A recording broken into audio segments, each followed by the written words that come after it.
Morning students, हम लोग prepositions कर रहे थे और उसमें से कुछ प्रेपोजिशंस के हमने यूजेस भी पढ़े थे कि उनमें आपस में डिफरेंस क्या है, क्योंकि कई कई प्रेपोजिशन हमारे क्या थे कि हम कंफ्यूज हो जाते हैं कि किसका यूज कहाँ होगा, तो वो हमने कुछ पढ़े थे। आज हम उसके अलावा भी कुछ प्रेपोजिशन पढ़ेंगे और वो देखते हैं। फर्स्ट है हमारा ऑन और अपॉन में डिफरेंस क्या है। दोनों का मतलब क्या ऊपर है, लेकिन में डिफरेंस क्या है। एक में तो क्या होगा कि मोशन करके मोशन हो रहा है और दूसरे में क्या स्टैटिक है, वो स्थिर है वो चीज है कि जहां पर स्थिर है वहां पर क्या होगा ऑन आएगा, लेकिन जहां पर मोशन में कोई चीज आ रही है वहां पर आएगा अपॉन। तो देख लेते हैं कि ऑन का मतलब क्या। ऑन का मतलब है इन कांटेक्ट में तो है, लेकिन क्या है वो क्या है स्टैटिक है, कोई मोशन नहीं हो रहा है, यहाँ पे स्टैटिक है, वो कांटेक्ट में कोई चीज। जैसे हम इस बॉक्स के ऊपर ये जो बॉल है ये क्या है कांटेक्ट में है, इनके आपस में से जुड़ी हुई है। लेकिन अपॉन का मतलब क्या है कि वो चीज कांटेक्ट में नहीं है, वो मोशन में आकर फिर कांटेक्ट में आ रही है, कि मोशन में है फिर कांटेक्ट में आ रही है, तो वहां होगा हमारा अपॉन। तो ऑन और अपॉन में डिफरेंस क्या है कि ऑन में तो क्या है चीज स्टैटिक है और वो उसके कांटेक्ट में, लेकिन अपॉन में क्या चीज मोशन में आकर उसके कांटेक्ट में आ रही है। ठीक है, तो एग्जांपल देखते हैं। The cap is on my head. Cap क्या है, वो हमारे हेड के कांटेक्ट में है कि नहीं, उसको हमारे टच है कि नहीं, हमारे हेड से टच है, दैट मीन्स वो कांटेक्ट में है, और कांटेक्ट में जहां होगी वहां पर क्या आएगा ऑन। नेक्स्ट है she hung a clock on the wall. अब जो वॉल है वो ऐसे फेंक के तो नहीं उसने उस पर टंगाई होगी, उसे टांग दिया, यानी कि उससे कांटेक्ट में आ गई है, दीवार से कांटेक्ट में आ गई, that means on the wall. उसने जो घड़ी टांगी वो कहां पर टांगी, दीवार पर टांगी है, वो स्टैटिक है, कोई मोशन नहीं हो रहा है उस क्लॉक का। द कैट जंप्ड ऑन और अपॉन द रैट। अब देखो जो कैट है क्या वो उस रैट के ऊपर पहले से बैठी है, स्टैटिक है क्या, रुकी हुई है वो नहीं, वो क्या जंप कर रही है, जंप किस पे झपटा मारा उसने चूहे के ऊपर, तो क्या है कैट का कोई मोशन हुआ है, मोशन हुआ, दैट मीन्स ऑन नहीं आएगा, क्या आएगा अपॉन आएगा। फिर आता है द बुक इज ऑन और अपॉन द टेबल। क्या बुक मूव कर सकती है, जब तक उसको मूव नहीं करवाएगा तब तक क्या होगा, वो अपने आप मूव नहीं करेगी, अपने आप मूव नहीं कर रही, दैट मीन्स वो क्या है टेबल पर स्टैटिक है, स्थिर है, स्थिर है, दैट मीन्स अपॉन नहीं आएगा ऑन आएगा। आपको शायद एग्जांपल से डिफरेंस क्लियर होगा ऑन और अपॉन में। Next example the lion jumped upon और ऑन द लैम्प। यहाँ पे भी हमारा अपॉन आएगा क्योंकि मोशन हो रहा है। तो हम एक बार फिर देखते हैं ऑन और अपॉन में डिफरेंस। ऑन में कोई भी मोशन नहीं होगा, वो स्टैटिक रहेगी, इन कांटेक्ट हो गया, इनके आपस में वो क्या है कांटेक्ट में होंगे, जुड़े हुए होंगे। लेकिन अपॉन में मोशन है, हो रहा है, और वो क्या है उसके ऊपर क्या है मोशन करते मूवमेंट हो रही है, मूवमेंट करने के बाद वो क्या है उस चीज के कांटेक्ट में आ रही है। जहां पे मूवमेंट हो रहा है वहां पर अपॉन, जहां पे कोई मूवमेंट नहीं हो रहा है, पहले से कांटेक्ट है, वो क्या होगा ऑन आएगा। तो एग्जांपल हमने देखे, the cap is on my head, she hung a clock on the wall, the cat jumped upon the rat, the book is on the table, the lion jumped upon the lamp. इसमें हमारा difference clear हुआ on और upon में। अब आते हैं हम across और थ्रू। अक्रॉस और थ्रू का डिफरेंस क्या है, कई बार हम कंफ्यूजन में आ जाते हैं कि अक्रॉस कहाँ आएगा, थ्रू कहाँ आएगा, तो वो हम डिफरेंस देखते हैं। अक्रॉस का मतलब क्या है बीचों बीच, यानी कि वन साइड से दूसरी साइड, एक साइड से होते हुए दूसरी साइड। थ्रू का मतलब आर पार, यानी कि कोई मीडियम है किसी चीज के थ्रू, किसी चीज की आर पार। ठीक है, तो वहां क्या आएगा थ्रू और अक्रॉस क्या होगा बीचों बीच। ठीक है, तो हम इनका एग्जांपल के थ्रू, जैसे वन एंड ये हो गया, वन साइड ये है और अदर साइड ये है। ठीक है, कोई भी रोड है, एक रोड की साइड ये है कि दूसरी साइड ये है, रोड की दोनों साइड होती है, तो इस साइड से चलकर इस साइड पे जा रहा है, दैट मीन्स अक्रॉस आएगा। लेकिन कोई हमारे क्या है रिवर है, रिवर में क्या करेंगे हमारे अक्रॉस यूज होगा ना, कि वन साइड रिवर के वन साइड से लेके हम दूसरी साइड जाए। लेकिन कोई टनल है, सुरंग है, सुरंग में क्या होगा तो पूरी कवर्ड है, कवर्ड आ रही है, कवर्ड के एक तरफ से यानी कि बीचों बीच जा रहे हैं हम, जा तो उसमें भी कह रहे वन एंड से दूसरे एंड जा रहे हैं। ठीक है, लेकिन अक्रॉस में क्या था वन साइड से दूसरी साइड जा रहे थे, लेकिन उसमें टनल में क्या कर रहे हैं हम वन एंड से दूसरे एंड पर जा रहे हैं, एक छोर से दूसरे छोर पर जा रहे हैं। तो जहां अक्रॉस आएगा उसका मतलब क्या था बीचों बीच, और थ्रो का मतलब क्या होता है आर पार। ठीक है, ये रोड की वन साइड है, ये दूसरी साइड है, इस साइड से दूसरी साइड। ठीक है, वो क्या हो गया वन साइड से दूसरी साइड जाएंगे तो अक्रॉस।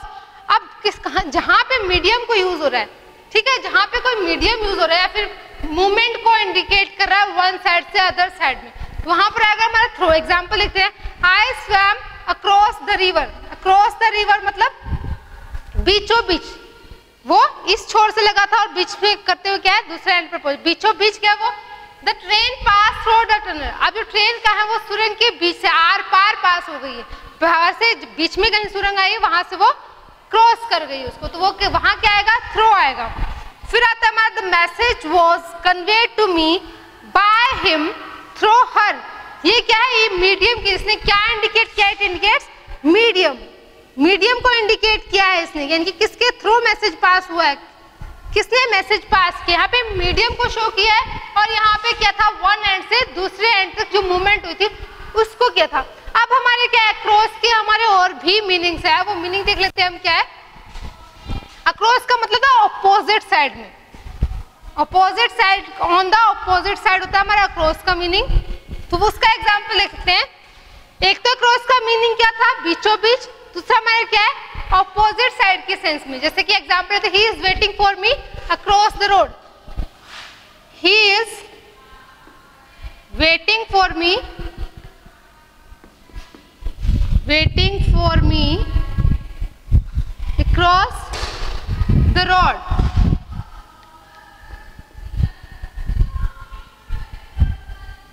अब यहाँ क्या है इस एग्जाम्पल का मतलब कि उसने दूसरी तरफ ऑपोजिट साइड, यानी कि मैं इस साइड खड़ी हूँ, ऑपोजिट साइड में मेरा वेट कर रहा है, ठीक है। तो यहाँ इसका मतलब कि ऑपोजिट, और क्रॉस का यहाँ पर किस सेंस में यूज हुआ, ऑन द ऑपोजिट साइड के सेंस में यहाँ पर यूज हुआ, ऑन द ऑपोजिट साइड के सेंस में इसका यूज हुआ क्रॉस का, ठीक है। दूसरा जो हमारा ऑपोजिट क्रॉस का जो मीनिंग है वो क्या है, बोथ साइड, यानी कि दोनों तरफ, दोनों साइड्स। उसका एग्जाम्पल थे, a tree fall, a tree fail, a tree fail across the road. इसका मतलब क्या है, बीचों बीच आ गया ना इसका, कि जो ट्री है वो क्या है, रोड के एक छोर से दूसरे की दोनों तरफ, अक्रॉस है मतलब दोनों, बोथ साइड्स में, वो क्या है, फैल गए। A tree fell across the railway line, across the railway line, that across the railway line that caused the accident, यानी कि जो रेलवे लाइन थी उसके बीचों बीच क्या है, हमारी ट्री गिर गई थी, जिसकी वजह से क्या है, एक्सीडेंट हुआ, दैट कॉज्ड एन एक्सीडेंट। यहाँ पे दा गलती से लग गए थे, आन आएगा हमारा आर्टिकल, क्योंकि हमारी जो साउंड आ रही है वो किसके आ रही है, वोवल की आ रही है। A tree fail across the railway line that caused an accident, he is waiting for me across the road. इससे पता चल रहा है कि क्रॉस द रोड मतलब ये बीच में नहीं खड़ा है, ऑपोजिट साइड में खड़ा है, और इसका मतलब क्या, बीचों बीच आ गया इसका मतलब, ठीक है। हमारा अक्रॉस और थ्रू का भी कंप्लीट हो गया। पहले हमने क्या किया है, इससे पहले हमने, अब हम क्या पढ़ेंगे, बिसाइड और बिसाइड्स में डिफरेंस पढ़ेंगे, ठीक है। बिसाइड और बिसाइड्स में डिफरेंस क्या है, बिसाइड का मतलब एडजेसेंट, और बिसाइड्स मतलब in addition to, apart from, यानी कि आप बिसाइड्स मतलब किसी चीज के अलावा, और बिसाइड मतलब नजदीक, बिल्कुल पास, ठीक है। अब हम पढ़ लेते हैं बिसाइड और बिसाइड्स में डिफरेंस। बिसाइड का मतलब मैंने क्या बताया, एडजेसेंट, बिल्कुल पास में, बिल्कुल नजदीक, और बिसाइड्स का मतलब के अलावा, उसके अलावा कोई चीज है, उसके अलावा दूसरे कुछ, तो उसके लिए हम क्या यूज करेंगे, बिसाइड्स यूज करेंगे। Beside and besides, beside and besides. Beside का मतलब तो क्या हुआ हमारा, एडजेसेंट। बिसाइड का मतलब हमारा क्या हुआ, एडजेसेंट, ठीक है। एडजेसेंट मतलब नजदीक, और बिसाइड्स का मतलब अपार्ट फ्रॉम, अपार्ट फ्रॉम यानी कि के अलावा, के अतिरिक्त। बिसाइड मतलब नजदीक, बिसाइड्स मतलब के अलावा, दोनों में डिफरेंस पता चल गया। एग्जांपल लेते हैं, ही set beside me, he sat beside me। यहां पर जो beside उसका मतलब क्या है, मेरे पास, मेरे नजदीक बैठा है, ठीक है। go and sit beside them, go and sit beside them। यहां पर भी इसका beside जो यूज हुआ है उसका मतलब क्या है, उनके नजदीक, उनके पास। he has one other car besides this, he has one other car besides this। यहां पे besides का मतलब क्या है कि उसके पास एक जो कार है उसके अलावा भी क्या है, एक दूसरी कार, जो ये कार है इसके अलावा उसके पास क्या है, दूसरी कार है। अलावा की सेंस में beside का यूज हुआ है। I can play hockey also, I can play hockey also, hockey also besides cricket, I can play hockey also besides cricket। इसका मतलब भी क्या हुआ, besides का मतलब कि वो हॉकी के अलावा क्या है, क्रिकेट भी खेल सकता है। और इसने क्या इंडिकेट किया, हमारा बिसाइड से इंडिकेट किया हमारा के अलावा के सेंस में, कोई चीज है उसके अलावा भी कुछ हो रहा है। बिसाइड ने क्या इंडिकेट किया, बिल्कुल नियरनेस को शो किया, बिल्कुल नजदीक, बिल्कुल पास में शो किया। तो आपको डिफरेंस क्लियर हुआ होगा। अब हम पढ़ते हैं टिल और अनटिल में जो स्लाइड सा डिफरेंस है वो क्या है, ठीक है। टिल और अनटिल का हम जो डिफरेंस है वो पढ़ते हैं। टिल का मतलब क्या होता है, तक। टिल और अनटिल में डिफरेंस देखते हैं। टिल का मतलब होता है तक और अनटिल का मतलब होता है जब तक। यानी कि अनटिल में क्या रखे, आपने कोई स्टार्ट किया है कोई काम और जब तक वो काम खत्म नहीं होता है तब तक आप दूसरा कोई काम नहीं करेंगे, यानी कि वो टाइम लिमिट आपने अपनी रख दी है। लेकिन इसमें क्या है, इसने क्या किया कि कोई गिवन टाइम पीरियड हो रहा है, यानी कि आप कहीं जा रहे हो, आप इंतजार करना है तो आप क्या कहते हैं, मैं तब तक ही वेट करूंगा जब तक कि कोई आ नहीं जाता है। जैसे कि ट्रेन का टाइम होता है, फिक्स टाइम होता है हमारा, ट्रेन का, फ्लाइट्स का फिक्स टाइम होता है, तो वो कहता है कि मैं तब तक वेट करूंगा जब तक कि ट्रेन नहीं आ जाती है। तो टिल और अनटिल में क्या डिफरेंस है, टिल का मतलब होता है तक और अनटिल का मतलब जब तक, ठीक है। एग्जाम्पल लेते हैं, he waited till arrival of the train, he waited till arrival of the train। इसमें टाइम लिमिट क्या है कि जब, कब तक वेट करेगा, ट्रेन के आने तक। ये जब तक नहीं लिखा है, इसका मतलब जब तक का मतलब तो अनटिल के सेंस होता है। टिल का मतलब आने तक, ट्रेन आने तक, जब तक मतलब कि ट्रेन जब तक आएगी, ट्रेन आने तक ही वो उसका वेट करेगा, उसके बाद नहीं करने वाला। दूसरे एग्जांपल हम लेते हैं, they worked till night yesterday, they worked यानी कि सुबह लगे थे और रात तक क्या है वो काम करते रहे। They worked till night yesterday, ठीक है। टिल का तो हो गया, अब करते हैं हम अनटिल का। We were busy until our work finished, we were busy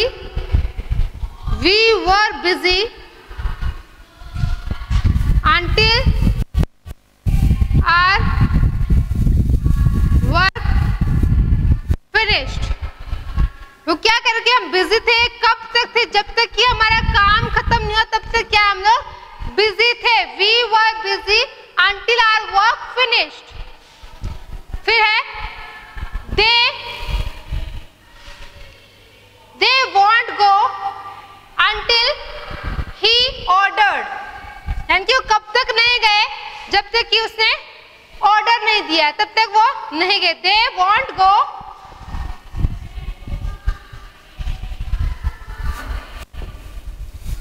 didn't go until he ordered, यानी कि जब तक उसने ऑर्डर नहीं दिया, आदेश नहीं दिए, तब तक वो नहीं गए। तो टिल का मतलब क्या था, तक की सेंस में, अनटिल का मतलब जब तक। स्लाइड सा डिफरेंस है इन दोनों में। तो हमने आज क्या किया, टिल अनटिल का पढ़ा, बिसाइड और बिसाइड्स का पढ़ा, अक्रॉस और थ्रो में डिफरेंस पढ़ा। अब हमने क्या है, मेनली हमने किस किस का यूज पढ़ लिया है, जो हमारे जिसमें थोड़ा सा हमारा डाउट था कि कहां पर क्या यूज होगा, उनका हमने पढ़ा। अब हम पढ़ते हैं बिफोर और इन फ्रंट ऑफ का, जो हमारा थोड़ा सा जो माइन्यूट सा जो इनमें डिफरेंस है वो पढ़ेंगे। बिफोर और इन फ्रंट ऑफ। बिफोर का मतलब क्या होता है, सामने, ठीक है, और इन फ्रंट ऑफ का मतलब क्या, बिल्कुल सामने। बिफोर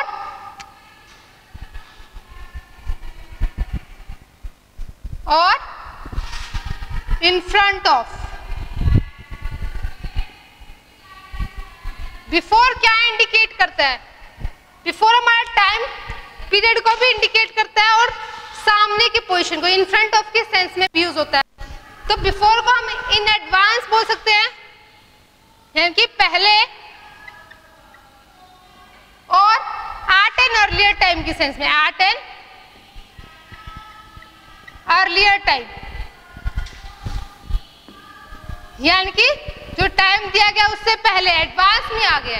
तो ये बिफोर को इंडिकेट किया, और इन फ्रंट का मतलब क्या है, डायरेक्टली बिफोर और अहेड ऑफ, डायरेक्ट बिल्कुल सामने, डायरेक्टली बिफोर और ahead of. In front of का मतलब क्या है, बिल्कुल सामने, और जो बिफोर इसका मतलब क्या है, बिल्कुल इन फ्रंट ऑफ के सेंस में तो यूज होता है, उसके अलावा किसके सेंस में, इन एडवांस, पहले ही आ गया, जो टाइम पीरियड है उससे पहले आ गया। एग्जांपल करते हैं, I came before you, I came before you. India raised the issue of, India raised the issue of cross-border terrorism, cross-border terrorism before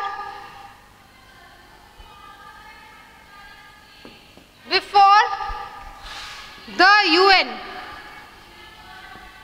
before the UN, यानी कि ये भी क्या शो किया है इसने भी, जो टाइम लिमिट थी उससे पहले, ये भी क्या है, टाइम लिमिट थी उसके पहले, यानी कि अर्लियर टाइम, जो गिवन टाइम था उससे पहले एडवांस में ही उसने क्या है, शो कर रहा है उसको ही। फिर आता है हमारा किसका, इन फ्रंट ऑफ के सेंस में, डोंट पार्क योर कार, यानी कि सामने के सेंस में, डोंट पार्क योर कार